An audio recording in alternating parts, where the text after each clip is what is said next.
मेरी फुप्पो बहुत अमीर थीं, उन्होंने बहुत से उम्रे और हज किए हुए थे। अब वो हर महीने अपने पैसों से मोहल्ले की एक खातून को उम्रे पर भेजती। पूरा मोहल्ला मेरी फुप्पो को झोलियां उठा उठा कर दुआएं देता था। मोहल्ले के हर घर में मेरी फुप्पो के चर्चे थे, हर कोई उनकी तारीफ करता।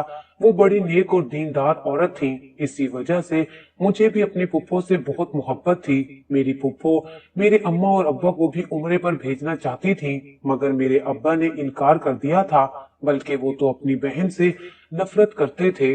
अब्बा क्या, बल्कि पूरे खानदान वाले ही मेरी फुप्पो से नफरत करते थे। मेरी फुप्पो का नाम परवीन था। वो हर वक्त हिजाब करके रहती थी। अगर फुप्पो खानदान की किसी महफिल में चली जाती तो सारे खानदान वाले मुंह छुपा छुपा कर एक दूसरे से बातें करने लगते थे। हर महफिल में उनके खिलाफ बातें होती थी। कोई भी दिल से उनकी इज्जत नहीं करता था। अगर किसी की फौतगी हो जाती तो वो सबसे पहले वहां पर मौजूद होती थी। इसीलिए मुझे मेरी फुप्पो बहुत अच्छी लगती थी। वो हमेशा मुझे अच्छी अच्छी बातें सुनाया करती थी। उनकी एक बेटी भी थी जो बहुत ही ज्यादा खूबसूरत थी। उसके साथ मेरी काफी दोस्ती भी थी। इसीलिए मुझे तो उनका घर बहुत अच्छा लगता था। जब मैंने एफए किया तो मेरी माँ पूरे खानदान में बांटने के लिए मिठाई के डब्बे तैयार करवा रही थी और मेरे बाबा उन पर नाम लिख रहे थे, लेकिन वो लोग मेरी फुप्पो का नाम लिखना ही भूल गए थे। मैंने कहा कि फुप्पो के घर मिठाई नहीं भेजेंगे, वो तो इसी मोहल्ले में ही रहती हैं, उनके घर तो हमें खुद मिठाई लेकर जाना चाहिए। माँ ने कहा उसका तो मैं भूल ही गई थी, चलो लिख देती हूँ। अब जब सबको ही मिठाई भेज रहे हैं तो फिर उसको भी भेज देंगे। मेरी माँ के लहजे में बड़ी ही बेजारी थी और मेरे बाबा भी कुछ खास खुश नजर नहीं आ रहे थे। मुझे समझ नहीं आती कि ये लोग उनके साथ इस तरह का रवैया क्यों रखते हैं। मैंने एक डब्बा उठाया और मैंने कहा कि मैं खुद ही फुप्पो को दे आती हूँ। उन्होंने कहा कि तुझे जाने की जरूरत नहीं है। मैंने कहा कि नहीं, मैं खुद जाऊंगी। जब मैं फुप्पो के घर गई तो वो मुझे हमेशा प्यार से ही बुलाती थी। कहती थी मेरी शहजादी शुमाइला आ गई, लेकिन ये क्या बेटा, इतना छोटा सा दुपट्टा लेकर आई हो। मैंने कहा कि मैं जल्दी जल्दी में बस ऐसे ही आ गई हूँ। उन्होंने मुझे समझाया कि नहीं बेटा, तुम लंबी सी चादर ओढ़ कर आया करो, अब तुम जवान हो गई हो। बेशक एक गली से दूसरी गली में ही जाना क्यों ना हो, किसी मर्द की नजर पड़ जाए तो अच्छा नहीं होता। मुझे उनका ये बात समझाना बहुत अच्छा लगता था। मैं उनको बताने लगी कि मैंने कितने अच्छे नंबर लिए हैं, लेकिन थोड़ी देर के बाद ही मेरे बाबा का फोन आ गया। मेरी फुप्पो ने कहा कि शुमाइला मेरे साथ बैठी है। बाबा की आवाज फोन से बाहर आ रही थी। वो बस एक ही बात कर रहे थे, इसको वापस भेज दो, हमें कोई काम है। मैंने कहा कि मैंने अभी नहीं जाना। मैंने उनको इशारे से कहा था। फुप्पो ने कहा कि बेचारी को चाय तो पीने दो, लेकिन मेरे बाबा बार बार कह रहे थे कि चाय बाद में पी लेगी, इसको जल्दी भेज दो। मैं तो हैरान थी कि मेरे बाबा मुझे इस घर में 5 मिनट भी नहीं छोड़ते थे। खैर मेरी फुप्पो ने चाय बनवा ली और मुझे पास होने की खुशी में 5,000 रुपए दिए। जब मैं वापस आई तो मेरे मामा और बाबा ने मुझे डांटना शुरू कर दिया। मैंने पैसों का बताया तो मेरी अम्मी ने मेरे हाथ से वो 5,000 रुपए छीन लिए और कहा कि कोई जरूरत नहीं इन पैसों से घर में कोई चीज लाने की। उन्होंने वो पैसे वहीं पर खड़े खड़े नौकरानी को दे दिए। मुझे पूरे खानदान में से किसी ने भी इतने पैसे नहीं दिए थे और आप लोगों ने मेरे पैसे नौकरानी को दे दिए। मेरे बाबा ने मेरी हथेली पर 2,000 रुपए रख दिए और कहा कि इनसे शॉपिंग कर लेना। अब कहाँ 5,000 और कहाँ 2,000। मैं तो बहुत ज्यादा उदास हो गई थी। मुझे उनको बताना ही नहीं चाहिए था, मगर मैंने इसीलिए बताया था कि उनके दिल में फुप्पो के लिए थोड़ी सी इज्जत बन जाएगी, लेकिन ऐसा नहीं हुआ। मेरी माँ भी वहां से चली गई और बाबा काम पर चले गए। मेरे बाबा ने कहा कि इसको बार बार परवीन के घर नहीं जाने दिया करो। मैंने अपनी अम्मी से पूछा ये क्या बात हुई, आप ऐसे क्यों करते हैं। मेरी माँ ने कहा तुम खुद नहीं सोच सकती कि वो इतने सारे पैसे कहाँ से लाती है। मैंने कहा कि इसमें सोचने की क्या बात है, वो सरकारी स्कूल में टीचर थी, उनकी पेंशन आती है और फिर उनकी मार्केट में अपनी दुकानें हैं जिनका किराया अच्छा खासा बनता है, वो भी तो फुप्पो के पास ही आता है। अगर उन्होंने मुझे 5,000 रुपए दे दिए तो आप इसका क्या मतलब निकाल रही हैं? मेरी अम्मी का कहना था कि ज्यादा सवाल जवाब करने की जरूरत नहीं है और आइंदा इस तरह की कोई हरकत ना करना, अपने घर में आराम से बैठो। अगले दिन अम्मी घर पर नहीं थी, वो बाजार गई हुई थी। जब मेरे घर में फुफ्फो आई और मुझे एक शापर पकड़ा दिया, उन्होंने कहा कि मैंने मोहल्ले की एक खातून को उम्रा करने के लिए भेजा था और वहां से तुम्हारे लिए ये खजूरें और जाए नमाज ले आई है। मैं तो बहुत खुश हुई और अब तो मैंने पहले ही सोच लिया था कि मैं ये चीजें अम्मी को नहीं दिखाऊंगी। मैंने वो चीजें छुपा दी। फुफ्फो बैठी थी कि मेरी अम्मी आ गई। उन्होंने ठीक से सलाम भी नहीं किया और पूछा कि कैसे आना हुआ। तब मैंने उनको इशारा किया कि आप नहीं बताइएगा। मेरी फुफ्फो ने कहा कि बस ऐसे ही मिलने चली आई थी। रात होते ही अम्मी ने फिर से अदालत लगा दी। मुझसे पूछा कि वो क्यों आई थी और मेरे बाबा ने भी मुझे डांटना शुरू कर दिया। बिल आखिर मैंने उनको वो चीजें दिखा दी जो फुफ्फो मुझे दे गई थी और कहा कि मुझे लगा कि आप लोग ये चीजें भी किसी को दे देंगे। मेरी अम्मी ने कहा कि देखा, अब आपकी बहन की वजह से ये हमसे झूठ बोलने लगी है, कल को धोखा देगी और परसों घर से। अचानक मेरी अम्मी की जुबान रुक गई थी। वो यही कहना चाहती थी कि मैं घर से भाग जाऊंगी। ऐसी भी क्या बात हो गई। खैर, मेरे बाबा ने मुझे कहा कि ये चीजें तुम रख लो, लेकिन अगर आइंदा इस तरह तुमने झूठ बोला तो हमसे बुरा कोई नहीं होगा। फुफ्फो की बेटी की मंगनी तय हो गई थी और मंगनी वाले दिन हम लोग वहां पर गए थे। मैंने तो अपनी कजन से कहा कि मैं रात को यहीं पे रुकना चाहती हूँ। उसने कहा कि हाँ ठीक है। उसकी कुछ और रिश्तेदार भी आई हुई थी जो उसके बाबा के घर से थी। उन्होंने कहा कि हम लोग सारे मिलकर खूब हंसी मजाक करेंगे। मैंने अपनी अम्मी से कहा कि मैं आज रात को यहाँ पर रह जाऊं, तो उन्होंने फौरन इनकार कर दिया। बाबा से कहा कि कोई जरूरत नहीं है। मैंने कहा था कि 2-3 घंटे बाद आ जाऊंगी, लेकिन मेरे बाबा ने मेरी बात नहीं मानी।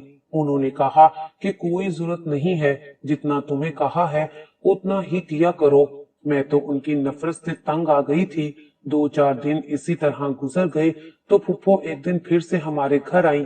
वो मेरे लिए एक सूट लेकर आई थी। मेरी अम्मी ने कहा कि ये किस खुशी में दे रही हो, तो उन्होंने कहा कि मैं बाजार गई थी, अपनी बेटी के लिए भी जोड़ा लिया तो शुमाइला के लिए भी ले लिया। मेरी अम्मी ने कहा कि मेरी बेटी पर ज्यादा खर्चा करने की जरूरत नहीं है। मेरी फुफ्फो का कहना था कि बेटियों के लिए तो इंसान को अपने आप को बेचकर भी कुछ लेना पड़े तो इंसान जरूर ले लेता है। मेरी माँ ने इस बात पर कहा कि हाँ हाँ, खुद को बेचकर तो लोग वाकई बहुत कुछ ले लेते हैं। एकदम फुफ्फो के चेहरे की मुस्कुराहट उड़ गई थी, क्योंकि अम्मी ने निहायत ही तंजिया बात की थी। मुझे समझ नहीं आई कि अम्मी ने मेरी फुफ्फो को इतना बड़ा ताना क्यों दिया था। इस बात पर फुफ्फो ने कोई जवाब ना दिया और कहा, शुमाइला अब मैं चलती हूँ, तुम ये सूट सिलवा लेना। कुछ दिन के बाद मैंने अपनी बेटी के ससुराल वालों की दावत रखी है। उस दिन मैं तुम लोगों को भी दावत पर बुलाऊंगी, तुम भी आ जाना। शुमाइला, तुम यही सूट पहनकर बहुत अच्छे से तैयार होकर आना। मेरी माँ ने कहा कि ये क्यों अच्छे से तैयार होकर आएगी, तुम अपनी बेटी को अच्छे से तैयार करना। मेरी माँ को मेरी फुफ्फो की हर बात से मसला होता था। मेरी फुफ्फो की आंखों में बिलाखिर आंसू आ ही गए और मैं खुद भी हैरान रह गई कि वो आंसू छुपाते हुए वहां से चली गई। जब कोई रोता है तो सामने वाले को पता चल जाता है। कुछ लोग जानबूझकर नजरअंदाज कर दे तो ये अलग बात है, लेकिन मुझे फौरन ये पता चल गया था कि वो इस घर से रोकर ही निकली थी। और अजीब बात ये थी कि जितनी नफरत मेरी माँ को मेरी फुफ्फो से थी वो तो जायज थी। भाभी और नंद में इस तरह की लड़ाई झगड़े और नफरत होती रहती है, लेकिन मैं इस बात से हैरान थी कि मेरे बाबा को भी मेरी फुफ्फो से नफरत थी, जबकि वो उनकी छोटी बहन थी। रात को फिर अम्मी और बाबा आपस में कोई बात कर रहे थे। थोड़ी देर के बाद बाबा ने फुफ्फो को कॉल मिला दी। मेरे बाबा उनको कह रहे थे कि देखो परवीन, तुम अपनी हरकतों से बाज आ जाओ, मेरी बेटी के साथ ये सब कुछ ना करो, वो बहुत मासूम है, तुम्हारी असलियत नहीं जानती और तुमसे मोहब्बत करती है। कल को उसका दिल टूट गया तो क्या सोचेगी। बाबा क्यों इस तरह की बातें कर रहे थे। मेरी फुफ्फो आखिर मेरे साथ क्या कर रही थी। मेरे बाबा ने मजीद कहा कि आइंदा तुम खुद ही इससे दूर रहना। अभी इसको सारी कहानी का पता नहीं है, लेकिन तुम्हें तो पूरी बात का पता है। वो हमें तंग करती है, मुझे इसका तुम्हारे घर आना, तुम्हारे साथ रहना बिल्कुल भी पसंद नहीं है। आज मैं तुम्हें प्यार से समझा रहा हूँ, नहीं तो इसके बाद मुझे कोई और तरीका अपनाना होगा। मुझे बिल्कुल भी समझ नहीं आता कि ये क्या हो रहा है। मुझे शायद किसी और से पूछना चाहिए था, लेकिन मुझे ये बात कौन बता सकता था। मेरी एक खाला थी जो फूफो के साथ ही कॉलेज में पढ़ा करती थी। खाला और फूफो की आपस में बहुत दोस्ती थी, लेकिन मेरी ये खाला भी अब मेरी फूफो से ज्यादा मेल मिलाप नहीं रखती थी, लेकिन उनकी पहले आपस में बहुत दोस्ती थी। अब मेरी खाला ही मुझे बता सकती थी कि मेरी फूफो को सारे खानदान में इतना बुरा क्यों समझा जाता था। एक रोज मैं उनके घर चली गई और उनसे सारी बात पूछने लगी। उन्होंने फूफो के बारे में मुझे ऐसी बात बताई कि मेरे जिस्म से जान निकल गई। मैं बिना कुछ कहे ही वहां से वापस आ गई। कुछ दिन ऐसे ही गुजर गए और फिर मेरे दिमाग में ख्याल आया। मैं अगले ही दिन फूफो के घर चली गई, जबकि मेरे बाबा ने मुझे मना किया हुआ था। जिस दिन से मेरे बाबा ने उनको फोन पर मना किया था, वो मुझसे कोई भी बात नहीं कर रही थी। मेरे साथ उन्होंने सारे राब्ते खत्म कर दिए थे। जब मैं उनके घर में दाखिल हुई, शाम का वक्त था। मेरे बाबा मुझे शाम को जाने से मना करते थे, लेकिन मैंने बाबा के साथ जिद लगाई थी। मैंने फूफो को कहा कि आप मेरे आने से खुश नहीं हुई। उन्होंने कहा कि तुम्हारे बाप ने मना किया था। मैंने कहा मुझे पता है, इसलिए तो मैं आपसे मिलने आई हूँ। उन्होंने कहा कि बेटियां बाप के साथ जिद नहीं लगाती। मैंने कहा कि नहीं, इस मौजू पर तो मैं जरूर जिद लगाऊंगी और यहाँ से नहीं जाऊंगी। मैं भी उनके घर में सुकून से बैठ गई। मेरी कजन भी हैरान हो रही थी। मेरी फुप्पो ने बहुत अच्छी खीर बनाई थी। उन्होंने कहा कि खीर खा लो फिर चली जाना। मैंने कहा कि खीर खाऊंगी लेकिन जाऊंगी नहीं। उन्होंने कहा अच्छा बाबा, तुमसे जिद कौन लगाए, मैं तुम्हारे लिए खीर लेकर आती हूँ। वो मेरे लिए खीर लेकर आई और जब मैंने खीर खाई थी, ना जाने क्यों मुझे अजीब सी नींद आ रही थी। मुझे ऐसा लगता था कि मुझे चक्कर से आ रहे हैं और मैं बेहोश हो जाऊंगी। जब अगले ही पल वहां पर कुछ ऐसा हुआ कि मेरे होश उड़ गए। उसके बाद क्या हुआ मुझे ठीक से याद तो नहीं, लेकिन रात हुई तो घर में शोर मचा हुआ था। मेरे बाबा, मेरे चाचू, मेरे अंकल और खानदान के कुछ बड़े वहां पर मौजूद थे। उन्होंने शोर डाला हुआ था। कोई मेरी फूफो की बात का यकीन नहीं कर रहा था। बाहर पुलिस भी आई हुई थी, जिसको मेरे बाबा बयान दे रहे थे। मुझे समझ नहीं आई कि क्या हुआ है। मैं काफी हैरान थी। मैं तो खीर खा के सुकून से सो गई थी। सब लोग मेरी फुफ्फो पर इल्जाम लगा रहे थे। जब मैंने अपने बाबा की जुबान से ये लफ्ज सुना कि तुमने मेरी बेटी को जानबूझकर बेहोश किया है क्योंकि तुम मेरी बेटी को किसी के हाथों बेच देना चाहती थी, मैं हैरान रह गई। मैंने बाबा को फौरन कहा कि ऐसी कोई बात नहीं, मैं तो सुकून से सो रही थी, कुछ भी नहीं हुआ। दरअसल जब हम लोग वहां पर बैठे थे तो अचानक से घर में चोर घुस आए थे। वो लोग डाकू थे और घर से सोना और कीमती चीजें चोरी करना चाहते थे।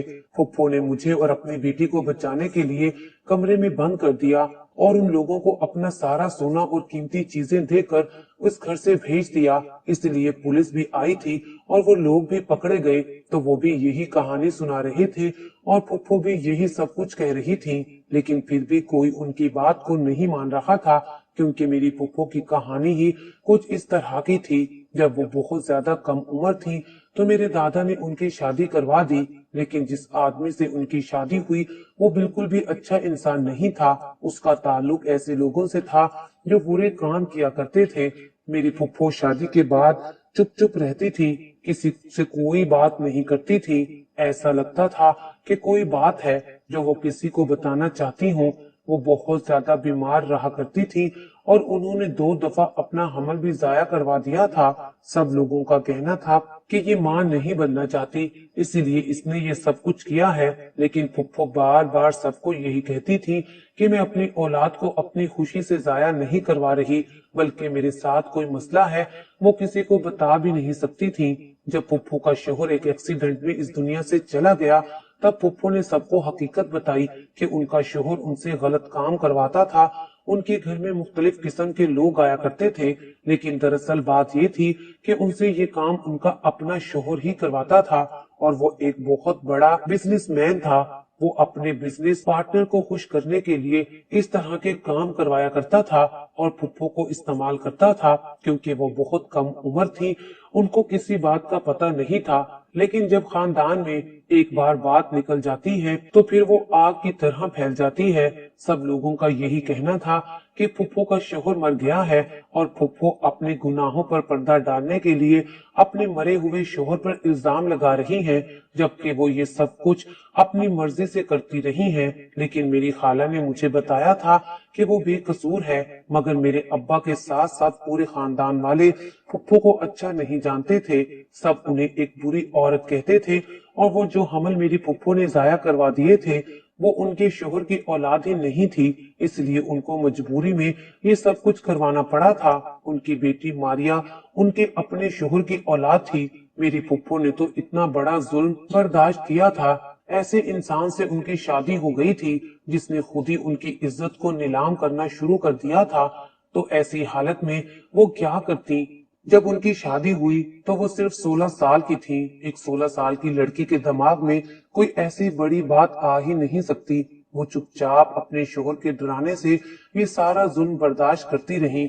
उसके बाद जब उनका शोहर इस दुनिया से चला गया तो उन्होंने अपनी पढ़ाई पूरी की, वो टीचर बनी। उन्होंने कई उम्रे और हज किए और अपनी कमाई से जायदाद बनाई। वो अल्लाह ताला से अपने गुनाहों की माफी मांग चुकी थी और इसीलिए पूरा दिन उसकी इबादत में लगी रहती थी। बहुत से गरीब लोगों को उम्रा भी करवा चुकी थी। अल्लाह ताला तो माफ कर देता है, लेकिन इंसान माफ नहीं करता। यही वजह थी कि सब लोग उनको बुरा समझा करते थे, गलत समझते थे और कहते थे कि ये अभी भी इस तरह का कोई काम करती हैं और उनके घर में भी इसी तरह के लोग आते हैं। तभी तो मेरी माँ ने मुझे उनके दिए हुए पैसे नहीं रखने दिए, मुझे उनके घर में जाने नहीं देते थे, रात को वहां पर रहने भी नहीं दिया करते थे। सारे खानदान वाले उनको ही बुरा समझा करते थे, लेकिन अगर वो इतनी ही बुरी होती तो अल्लाह ताला उनको 3 से 4 दफा अपना घर देखने के लिए नहीं बुलाते। उनके घर में सब कुछ था और आज भी जब चोर डाकू उनका पैसा लूट कर ले गए तो वो फौरन ही पकड़े गए और उनकी सारी मेहनत की कमाई वापस आ गई थी। लेकिन ये बात अभी सारा खानदान समझने को तैयार नहीं था। वो लोग यही समझ रहे थे कि मेरी फुप्पो ने जानबूझकर मुझे अपने घर बुलाया और जो लोग घर आए थे वो चोर डाकू नहीं थे बल्कि खरीदार थे। फुप्पो रो रही थी। उन्होंने तो मेरी और अपनी बेटी की इज्जत बचाने के लिए अपनी जमा पूंजी निकाल कर रख दी थी और हमारी इज्जत बचाई थी। और जो खीर मैं खाकर बेहोश हो गई थी उसके बारे में मेरे चेकअप के बाद डॉक्टर ने बताया कि मेरा ब्लड प्रेशर अचानक से लो हो गया था, क्योंकि मुझे लो ब्लड प्रेशर का मसला पहले भी था। ये तो मेरे सारे खानदान को पता था, लेकिन कोई भी इस बात को अभी भी समझने के लिए तैयार नहीं था। पुलिस ने भी सारा कुछ वाजे कर दिया और कह दिया कि ये डाकू तो आदि मुजरिम है, आजकल इस मोहल्ले में आए हुए हैं, 2-3 घरों में उन्होंने चोरी भी की है। खैर, पुलिस की इस गवाही के बाद तकरीबन खानदान वालों के मुंह बंद हो गए थे। मेरे माँ बाप मुझे लेकर अपने घर आ गए थे और मुझे कहा कि अब तुम दोबारा वहाँ कभी नहीं जाओगी। मैंने आते वक्त आंसू बहाती हुई फुप्पो को देखा और सोच में पड़ गई कि क्या एक औरत का गुनाह कभी माफ नहीं किया जाता है? क्या एक औरत अगर गुनाह कर दे तो उसके लिए माशरा उसे जिंदगी भर माफ नहीं करता? और यहाँ पर तो फुप्पो ने गुनाह भी नहीं किया था, उन्होंने तो सिर्फ जुल्म बर्दाश्त किया था, लेकिन यही उनके लिए गुनाह बन गया। वो इतनी खुददार थी कि जब उनका शोहर इस दुनिया से गया तो फुप्पो ने उनकी जायदाद में से एक पैसा भी नहीं दिया था। खानदान वाले चाहे जो भी कहें, मुझे यकीन है कि मेरी फुप्पो एक अच्छी इंसान है, तभी तो उनके साथ कभी भी कुछ बुरा नहीं होता। उनकी बेटी की शादी भी बहुत अच्छे खानदान में हुई। इतने अच्छे खानदान में तो पूरे खानदान वालों में से किसी की लड़की की शादी नहीं हुई थी। कभी कभी बुरा इंसान नहीं होता बल्कि उसके हालात बुरे होते हैं। कुछ दिन इसी तरह गुजर गए। एक दिन मेरे बाबा अचानक से बहुत बीमार हो गए। बाबा की सारी जमा पूंजी उन पर लग गई, मगर उन्हें आराम ना आया। खानदान वालों ने भी हमें अकेला छोड़ दिया। इस कड़े वक्त में फुप्पो ने हमारा साथ दिया। फुप्पो ने अब्बू का एक बड़े और महंगे अस्पताल से इलाज करवाया। 1 माह के इलाज के बाद अब्बू बिल्कुल ठीक हो गए थे। अब्बू दिल ही दिल में शर्मिंदा थे कि उन्होंने अपनी बहन के साथ क्या किया, लेकिन फुप्पो ने उन्हें आज तक इस बात का भी ताना नहीं दिया। वो कहती हैं, कोई बात नहीं, कोई किसी के बारे में क्या सोचता है, इससे क्या फर्क पड़ता है। अब हमारा ही घर है जहाँ पर फूफू का आना जाना होता है और हम भी उनके घर आते जाते हैं, उनका ख्याल रखते हैं और बाकी के खानदान वाले अभी भी बातें करते हैं।